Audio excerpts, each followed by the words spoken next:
Hey friends, my name's Will. I'm one of the two Fox cousins. Joseph is my other cousin, or my cousin I should say, and we make this channel together. We make chill political videos. We're just starting off, we're having fun. We're going to do this whether we have an audience or not, but hey, if you want to like, subscribe, we'd really appreciate it. We're just going to have a great time and we'd love for you to participate in our community. Behind me we got the beautiful the skyline of Madrid. You got the palace over here, you got a couple skyscrapers over there. Try to keep things interesting for you, keep things chill. We'd love to have you come back.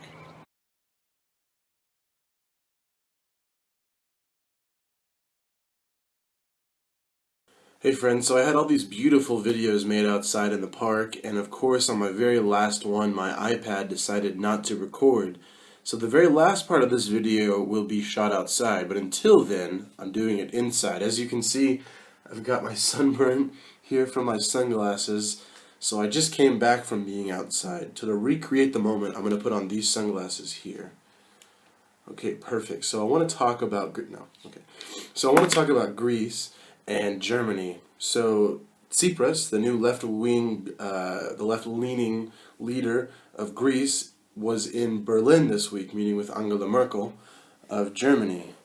And they had kind of a heated conversation. You could really see how uncomfortable Merkel was. Why?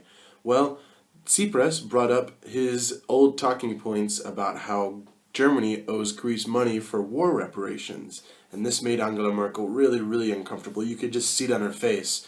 And of course she re-emphasized that during these sorts of debt negotiations that are going on, that really it's not Germany that will decide, but rather Greece that will decide. Now, another moving part here is that Tsipras has moved up his trip to Russia. So he was originally going to Russia about 2 months from now, and he's moved that to April 8th. So he's going a full month early to meet with Vladimir Putin. People are speculating that perhaps this is because Greece will be offered a bailout from Russia that will be an alternative to the European bailout. However, where Russia is going to get the money to give Greece a bailout, nobody actually knows. However, Greece is pretty desperate at this point. They're running out of money in about 3 months. And here's the real moral of this story, is that Greece needs growth or Greece is going to end up leaving the European Union. Eurasia Consultancy, a risk assessment firm, just recently moved their assessment of the possibility of Greece leaving the EU from 20% to 30%. How the hell they came to that number, I have no idea. But the point is that they're posturing, right? Both countries have come up with their talking points, and now they're posturing. Both the EU, under the auspices of Germany, and Greece acting, of course, as Greece. It's fascinating, and I do think that there's a distinct possibility that Greece will leave, because this kind of status quo of no growth, no nothing, it can't last forever. It just simply can't last forever.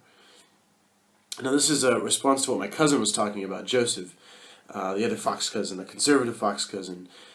He was saying a lot about this situation, and one of those things that he was saying was about how Germany was able to overcome their own economic problem just about 10 years ago. Take a look. 10 years ago, Germany was considered in some circles the sick man of Europe. That was until German workers allowed the government to cut their wages and other structural reforms that have led Germany to prosperity. Now the thing that Joseph says there is that Germans accepted lower wages in order to have more economic growth all around. Possible. But I would like to point out to my cousin that, hey, Germany, if that sort of thing was negotiated, it was because of unions. This is a country with really, really strong union culture, giving them a minimum of 6 weeks off a year. Sundays are non-work days. They even considered a law just about a month ago to make it illegal to answer work emails when you're not at work during normal work hours. So this is a very worker-friendly country in general, with a minimum wage around $21 equivalent.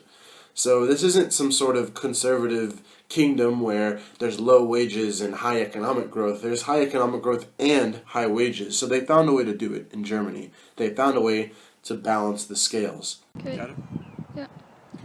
Okay, so I got cut off there. My iPad's out of memory. I'm doing this on my iPhone now, really technically advanced. I was talking about unions. So basically all I was saying is that Germany, if they did take lower wages, were doing so because the union probably negotiated for those things. Second, Joseph mentioned something about welfare. These social welfare programs help people, but they're almost like the cherry on top. They're almost like the cherry on top of the cake. Without the cake underneath, without economic growth, without people working and producing wealth, you just can't afford these programs. Okay, Joseph, you're partly right. So, of course, if you don't have an economy, if you don't have people paying taxes, sure, you can't have welfare programs. But I think we should also consider the fact that in the short term, welfare programs usually put money right into the economy. So, for example, you give a check to someone for $100 to get food, they're gonna buy food with it, and that's just right there in their local economy, which honestly is part of what Greece needs right now. Greece's economy runs a lot on tourism, for example, people spending money right into the economy, injecting money right into the economy. And so if it's good enough for tourism, why is it not good enough for the general public? So I definitely concede your point that, yeah, sure, without an economy, you can't have welfare programs. But in the short term, we should be thinking about what can we do for Greece today to make sure that they don't dip back into recession. And if you need any evidence of this, just look at the U.S. military, which presumably is the largest welfare program on the planet. Think about how many soldiers we pay, who send money back to their families, who inject that money right into the economy. And if we were to just slash that $600 billion in military spending tomorrow, it might have some pretty huge consequences on factory jobs, on families, on literally hundreds of thousands of lives. So the idea that we can just cut welfare programs and cut here, cut there, and eventually we'll see growth again. I don't know if you can just start chopping branches off of a tree and expect it to just sprout up into the sky. I don't think that's how it works.